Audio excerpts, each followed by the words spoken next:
So you got big dreams. You want the money, the freedom, the abs, the purpose, the whole damn package. You got vision boards, bookmark podcasts, maybe even a planner you wrote in. But there's a catch. You're lazy, like a industrial grade, master level lazy, and not the cute, oops, I binged Netflix kind. I mean, the existential kind. The kind where you know exactly what you should be doing, but instead you do everything else. Like reorganizing your desktop folders or Googling how to be more productive for the 87th time. Then the guilt creeps in, that low-key voice saying, bro, you're better than this.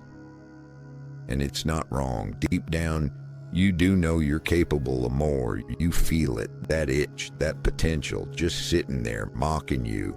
But instead of channeling that guilt into action, you let it simmer.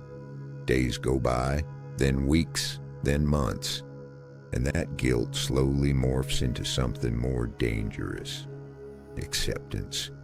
You start believing the lie. Maybe this is just who I am. Maybe I'm just not a doer. Maybe I'm a thinker or a feeler or some other vague identity I found on an Instagram infographic. Then January hits. Cue the fake motivation. You write down your goals again, same as last year. Probably even the same wording. You feel a little buzz of hope.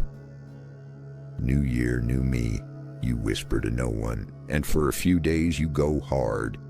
Wake up early, cold showers, gym selfies, rise and grind, but pretty soon, procrastination slides back in like that one toxic ex who just wants to talk. And you fall for it again. You delay one task, then another. Suddenly your entire day is built around avoiding the thing you're supposed to be doing. And just like that, you're back in the loop. Now you've labeled yourself as lazy, as if it's your DNA. Like you were born with some rare condition where you're allergic to productivity.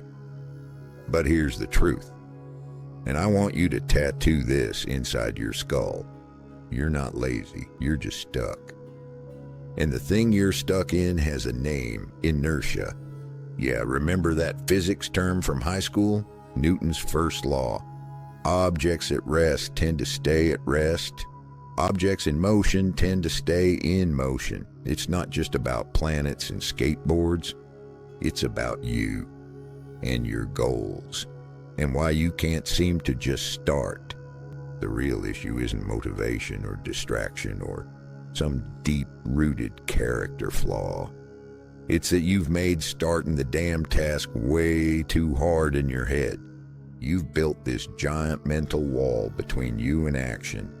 So, instead of climbing it, you scroll TikTok or check your email for the 14th time, or decide now is the right time to deep clean your fridge because your brain's just trying to avoid discomfort. That's its full-time job. It wants dopamine, not resistance. So if starting something feels heavy, guess what? It won't even try. And that's where most productivity advice fails. Just delete your apps. Wake up at 5 a.m. Buy this $80 planner.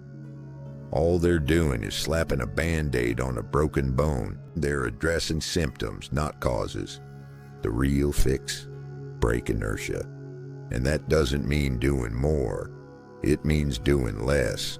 At first, let me explain. Step 1. Lower the damn bar.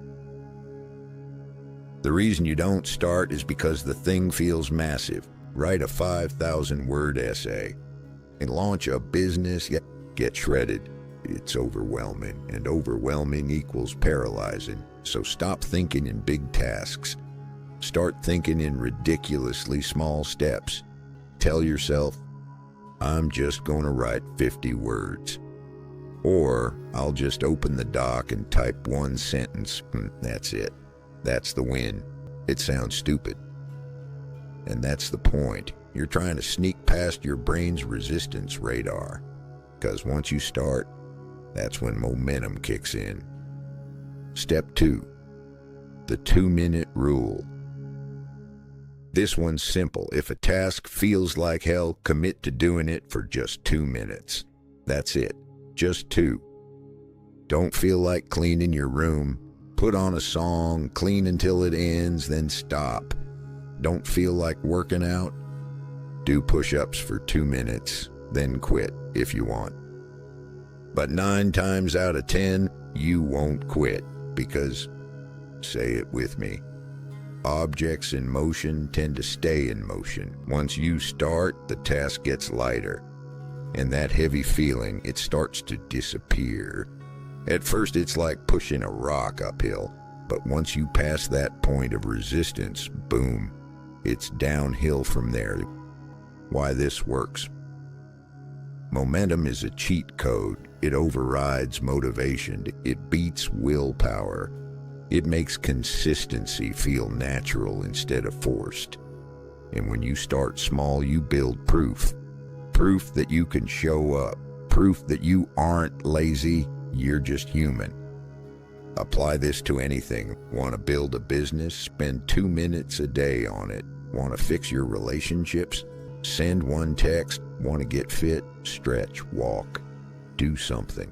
The goal isn't to go big. The goal is to go consistently, because consistent small steps compound, and before you know it, you're a different person.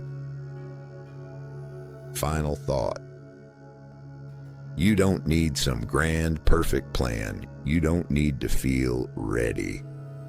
You just need to start, even if it's small, especially if it's small.